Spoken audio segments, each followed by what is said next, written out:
Welcome back to Beyond Greatness, the Throne Room. Tonight we dive into the Texas Longhorns, a program that defines tradition, expectations, and the weight of greatness. The Longhorns are 2-1 under Steve Sarkisian, heading into a matchup with the Sam Houston Bearkats, a team sitting at 0-3. Now, on paper, this looks like a mismatch, but college football is rarely just about the paper. The question isn't, will Texas win? It's how will they win? Will they dominate and prove they are ready for SEC wars, or will sloppy execution and missed chances reveal cracks in their armor? Tonight, we are going to break this down like Harvard trial lawyers, with sharp analysis, deep research, and yes, a little humor to keep it real. Let's get started. Let's start with the quarterback, Arch Manning. This young man came into Austin with a name heavier than Texas barbecue, but so far the numbers have been shaky.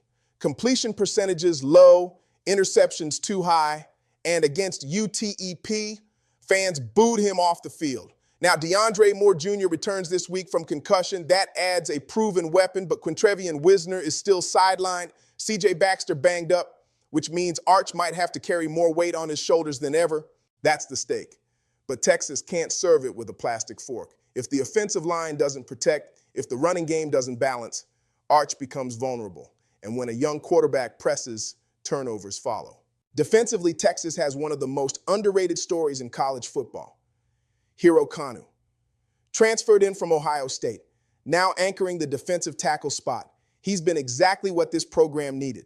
Stout against the run, disruptive against the pass, and stepping into a leadership role despite being new.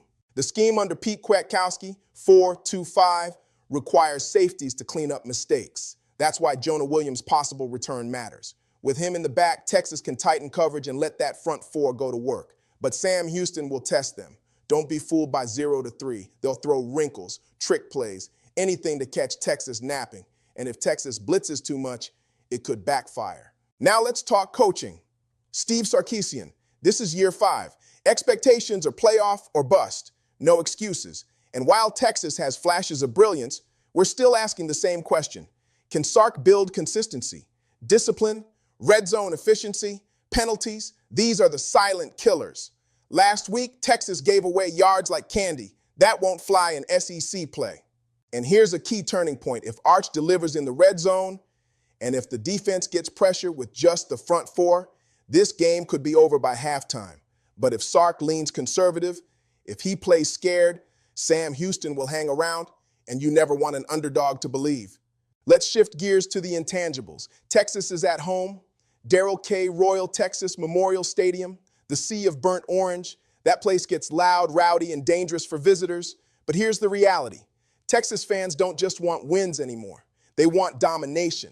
They're tired of heartache, tired of hearing Oklahoma brag, tired of SEC fans laughing. This game is not about beating Sam Houston. It's about setting a tone. If you're a program that claims to be playoff ready, you don't scrape by against an 0-3 squad. You impose your will. It's like walking into court with a slam dunk case. You don't stumble through the closing arguments. You hammer the table, stare down the jury, and make them nod along. Now, let's compare quarterbacks for a second. Sam Houston brings Keegan Shoemaker, a guy who's seen more defenses than Netflix subscribers. He's gritty, smart, and isn't afraid to sling it. But he doesn't have the arm talent Arch Manning carries. The problem for Arch is the expectation. Every throw is judged like it's the Super Bowl. If he overthrows, it's on Twitter in 30 seconds. If he underthrows, ESPN First Take is breaking it down tomorrow morning. Pressure isn't just the D-line, it's the weight of the name Manning. And right now, Arch is trying to prove he's more than a last name. He's trying to be the guy. Let's talk running backs.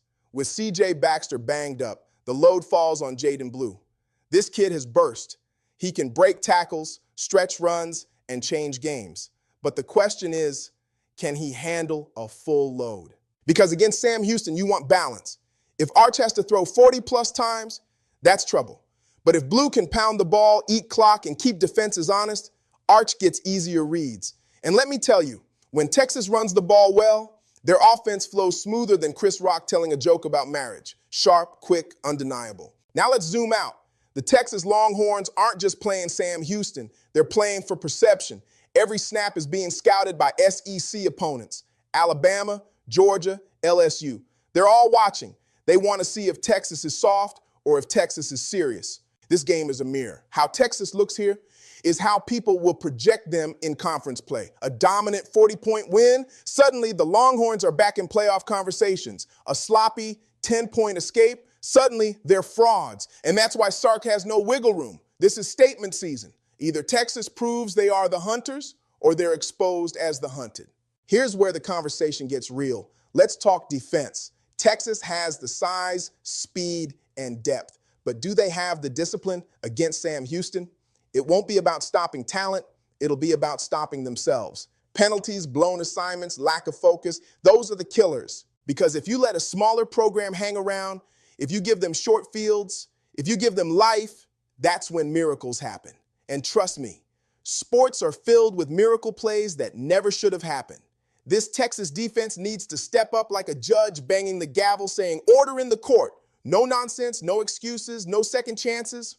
Now let's dive into coaching. Steve Sarkisian, he's not just calling plays, he's calling reputations. He's coaching with the weight of boosters, alumni, and a fan base that has been starved for glory. Every possession, every decision, every timeout is going to be scrutinized. And that's why this Sam Houston game is bigger than people think. Because the great coaches, they don't just win. They prepare their teams for next week in games like this. Saban does it, Kirby does it, Dabo used to do it. Sark has to prove he belongs in that conversation. If Sark can get his team to look sharp in this so-called trap game, then maybe, just maybe, Texas has finally turned the corner. Let's widen the lens. College football is about narratives. And right now, the narrative around Texas is, are they really back? We've heard it before. Texas is back. Then, a bad loss, a sloppy game, and the jokes return.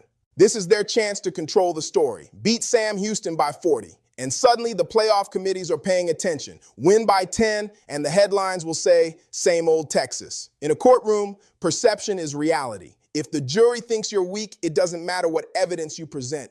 Texas has to look powerful. Texas has to feel inevitable. Because in college football, style points matter. Ladies and gentlemen, let me close this case like a legendary lawyer. Texas has everything to gain and everything to lose. This isn't just about Sam Houston. This is about setting the tone for the SEC era. Arch Manning must deliver not perfection, but command. The defense must be airtight. The coaching must be flawless. Because this is the verdict. Greatness must be defended.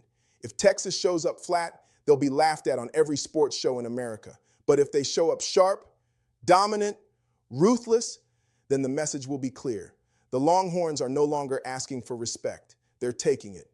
So when the clock hits 0, I don't just want to see Texas win. I want to see Texas announce themselves to the college football world. And that, my friends, is beyond greatness. If you enjoyed this episode, please like, share, and subscribe.